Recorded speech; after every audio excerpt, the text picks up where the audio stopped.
Big Lego sets are rarely hard in a technical way. They are hard in a practical way. The box is large. The build takes longer than you expect. The instructions keep going when your focus drops. The model grows until you must handle it with both hands. If you buy one big set as your first serious build, the risk is not failure. The risk is fatigue.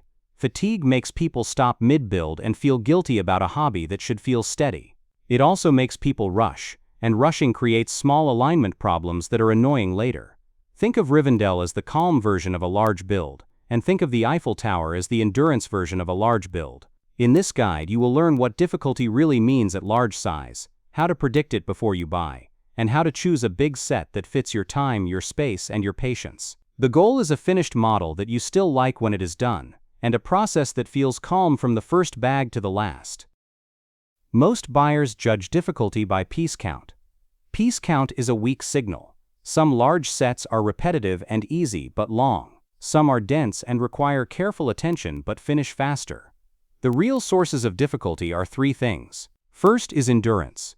Long sessions make small mistakes more likely, and they reduce enjoyment.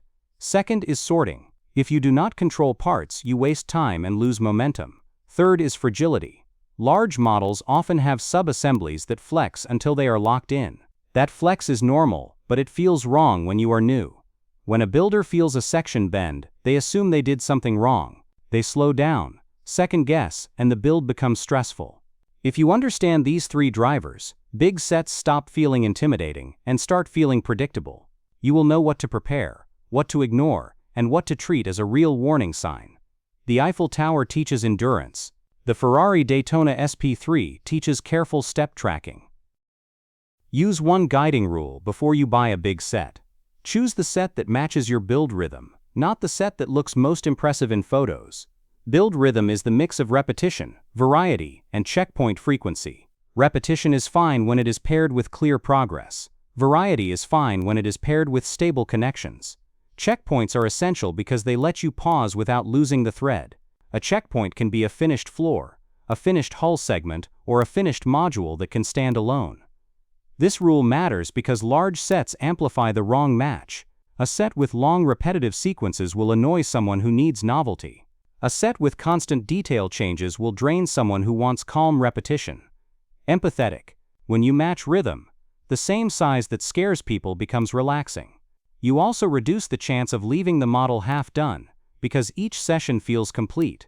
Lion Knight's Castle is a useful example because it has many natural checkpoints. Path Step 1 is setting realistic expectations.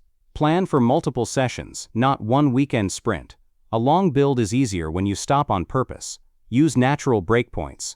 Finish a numbered bag. Finish a page range. Finish a sub-assembly that can stand on its own.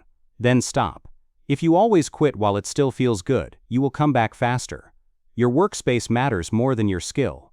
Use a tray or shallow boxes for small elements. Keep one clear area where finished sub-assemblies can rest without being touched. Keep the instruction book flat so you do not flip pages with dusty fingers. Keep a soft cloth nearby to protect printed parts. If you share space with family or pets, treat the build like a project. Protect it, cover it, remove loose parts. This removes the most common reason people abandon large sets, which is constant interruption and the feeling that you must restart every time. This is why Rivendell is often easier than it looks for a first large display build. Path Step 2 is choosing the right type of big set. Large display models fall into a few patterns. Some are architecture like towers and landmarks. These can be repetitive and time-heavy, with many similar steps that feel like careful stacking.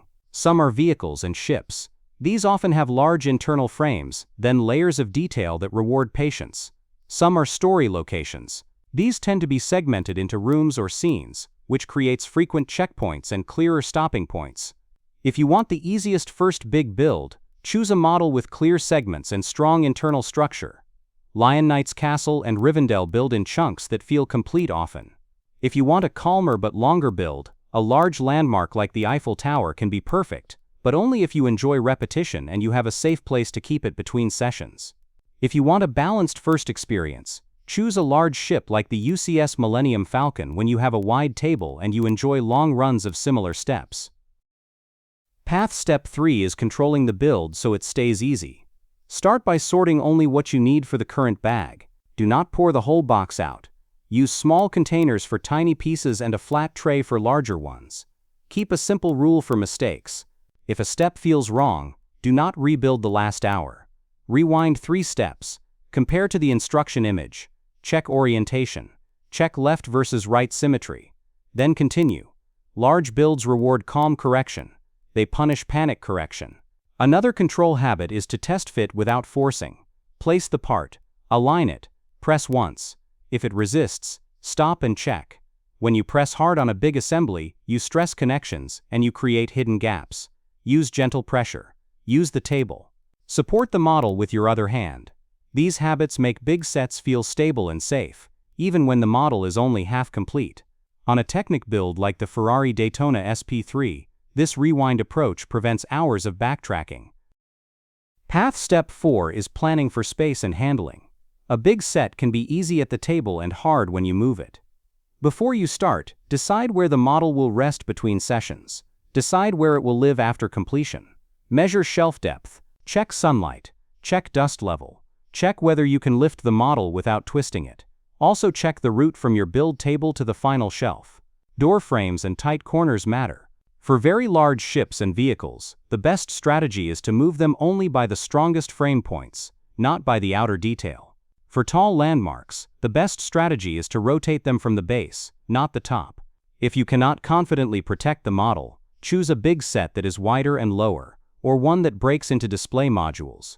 You will enjoy it more because you will stop worrying about damage every time you clean or rearrange. A wide model like the UCS Millennium Falcon rewards this planning because it is awkward to move once the outer panels are on. What not to buy first is the set that combines size, repetition, and fragility at the same time. A tall landmark with long repeating patterns can be calm for the right buyer, but it is a poor first big set if you need variety. A complex Technic flagship can be rewarding, but it is a poor first big set if you have never followed mechanical steps for hours and you do not enjoy troubleshooting. Also avoid a set that forces you to handle the model constantly while it is half built. Some large builds ask you to flip and rotate the structure often. That is fine if you have space and patience. It is not fine if you build on a small table or you must pack away every night. Avoid models with many fragile exterior details until you have learned how Lego tolerances feel at larger scale. Empathetic, the wrong first big set does not teach you, it trains you to quit. Choose a safer pattern first, finish it, then decide if you want the next step to be longer, denser, or more delicate. A tall model like the Eiffel Tower is most vulnerable during moves, so handling strategy matters early. A complex Technic build like the Ferrari Daytona SP3 can also be a poor first choice if you dislike troubleshooting. The final recommendation is to pick one big set that gives you frequent checkpoints and strong structure. For many adults, a large story location is the safest first step because it feels like several smaller builds that stack into one display piece. Rivendell is a strong example of that segmented approach. For builders who want engineering, a large Technic supercar is a strong choice when you can commit to slow sessions and careful sorting.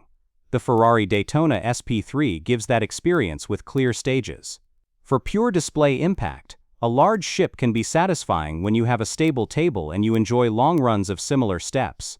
The UCS Millennium Falcon is best when you can leave it in place between sessions. A very tall landmark like the Eiffel Tower is best saved for builders who already know they like repetition. Whatever you choose, plan the process before you open the box. Set a realistic pace. Protect your workspace. Stop on purpose. This turns a big set from intimidating into steady, and it leaves you with a model you are proud to keep on display. Next step is simple. Watch the full guide again after you choose your set, then follow one rule in your first session. Finish one bag and stop even if you want to push further. This creates momentum without burnout, and it proves that large sets are not a test of talent, they are a test of planning. In your second session, set up a better sorting system if the first one felt messy. Small upgrades to process matter more than speed. If you want a safer entry point, start with a large segmented model. If you want an ambitious milestone, choose a landmark or a flagship ship only after you have one long build finished. In the description you will find the sets mentioned here, so you can compare availability and pick the one that fits your space and your rhythm. Then move to the next video in the series when you are ready and keep the hobby feeling calm. Your first big build should feel controlled from start to finish. If you start with Lion Knight's castle, you learn the big build rhythm without the stress of extreme height.